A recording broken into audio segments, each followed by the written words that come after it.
नशीली दवाइयां लेने वाला मशहूर और हैंडसम एक्टर कैसे आया पुलिस की गिरफ्त में। 90 के दशक के अंत में बॉलीवुड में एंट्री करने वाले बेहद स्मार्ट और चॉकलेटी हीरो जिन्होंने करियर की शुरुआत में राम गोपाल वर्मा के साथ बैक टू बैक कई फिल्मों में काम किया, जो फिल्मी बैकग्राउंड से थे और अच्छे परिवार से ताल्लुक रखते थे। लेकिन क्या आप जानते हैं, एक फेमस और स्टाइलिश एक्टर के बेटे होने के बावजूद ये फिल्मों में वो मुकाम नहीं बना सके जो उम्मीद की जा रही थी। क्या आप यकीन करेंगे, अपनी पहली हिट फिल्म की जश्न वाली रात ही उनके साथ कुछ ऐसा हुआ कि इंडस्ट्री के लोगों ने इनसे दूरी बना ली और इन्हें अच्छे ऑफर्स मिलना बंद हो गए। क्या आप सोच सकते हैं, इंडस्ट्री के सबसे सेक्सी और स्मार्ट एक्टर में शुमार अभिनेता के साथ कुछ ऐसा हुआ जिससे फिल्मों से दूरी बना ली। फिल्मों से ब्रेक लेने के बाद जब ये लोगों के सामने आए तो उनकी हालत देखकर लोग हैरान रह गए। तो कौन थे ये एक्टर और क्या थी उनकी जिंदगी से जुड़ी घटनाएं जिन्होंने उनके करियर को बर्बाद कर दिया, बताएंगे सब कुछ आज के वीडियो में, बने रहिएगा अंत तक। दोस्तों, ये बात बिल्कुल सच है कि बॉलीवुड में हर किसी को सफलता नहीं मिलती। कई लोग बॉलीवुड में आ तो जाते हैं लेकिन सफलता का स्वाद नहीं चख पाते, फिर चाहे वो नॉन फिल्मी बैकग्राउंड से हो या फिर किसी बड़े फिल्मी परिवार का बेटा ही क्यों ना हो। ऐसा ही कुछ हुआ बॉलीवुड के बड़े परिवार से ताल्लुक रखने वाले एक्टर फरदीन खान के साथ। फरदीन का जन्म 8 मार्च 1974 को मुंबई में हुआ था। उनके पिता फिरोज खान इंडिया के सबसे हैंडसम एक्टर्स और स्टाइलिस्ट फिल्म मेकर्स में से एक माने जाते थे और उनकी मां थी सुंदरी। फरदीन की एक बड़ी बहन भी है जिनका नाम लैला खान था। फरदीन खान संजय खान और अकबर खान के भतीजे हैं। इस तरह अभिनेता जायद खान और सुजैन खान उनके कजन है। फरदीन की स्कूलिंग मुंबई से ही हुई और आगे की पढ़ाई के लिए अमेरिका चले गए। इसके बाद ये फिल्मों में काम करने के लिए भारत वापस आए,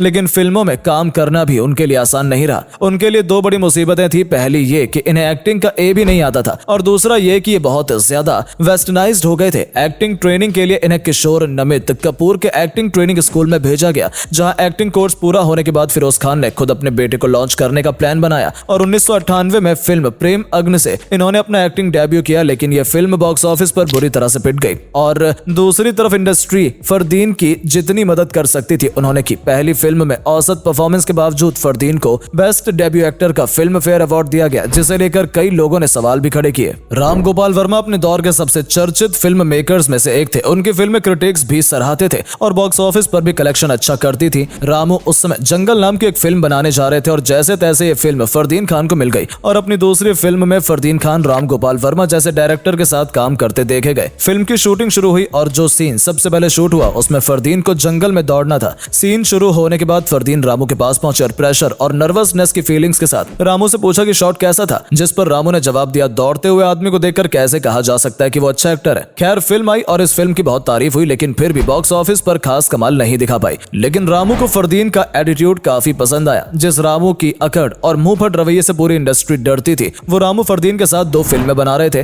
पहली थी प्यार तूने क्या किया। 2001 में राम गोपाल वर्मा के प्रोडक्शन में बनी इस फिल्म को रजत मुखर्जी ने डायरेक्ट किया था। यह फिल्म फरदीन के करियर की पहली हिट फिल्म साबित हुई। रामू के प्रोडक्शन में फरदीन को लेकर अगली फिल्म थी लव के लिए कुछ भी करेगा। इसी साल आई इस फिल्म को शूल फेम ईश्वर निवास ने डायरेक्ट किया था। इसे इंटरेस्टिंग कॉमेडी फिल्म की तरह देखा गया, लेकिन यह फिल्म फरदीन के लिए कुछ खास कमाल नहीं कर पाई। इसी साल फरदीन की एक और फिल्म आई हम हो गए आपके, लेकिन अफसोस ये फिल्म भी कमाल नहीं दिखा पाई। फरदीन के करियर में सब कुछ ठीक ठाक चल रहा था। उनकी फिल्में पिट जरूर रही थी और एक ही फिल्म सफल हुई थी, लेकिन फिर भी इन्हें काम मिल रहा था। लेकिन जब ये मुंबई में प्यार तूने क्या किया कि सक्सेस पार्टी में फैमिली के साथ डिनर वगैरह कर रहे थे, देर रात फरदीन अपनी कार लेकर जोहू साइड निकल गए, जो वहां एक पैडलर से नशीली दवाइयां खरीदने पहुंचे थे। लेकिन मुलाकात से पहले वो पास के एटीएम में गए और उनका कार्ड मशीन में फंस गया। 5 मई 2021 सुबह 3 बजे नारकोटिक्स कंट्रोल ब्यूरो ने फरदीन और उनके पैडलर्स को नशीली दवाइयों के खरीद फरोख्त करते रंगे हाथों पकड़ लिया। बताया जाता है कि फरदीन उस पैडलर से 1 ग्राम कोकेन लेने गए थे, जिसकी कीमत उस समय 2500 रुपए हुआ करती थी। उसी के लिए कैश निकालने के लिए फरदीन एटीएम गए थे और वहीं ये सब कुछ हो गया। एनसीबी इन्हें उठाकर पूछताछ के लिए साथ ले गई।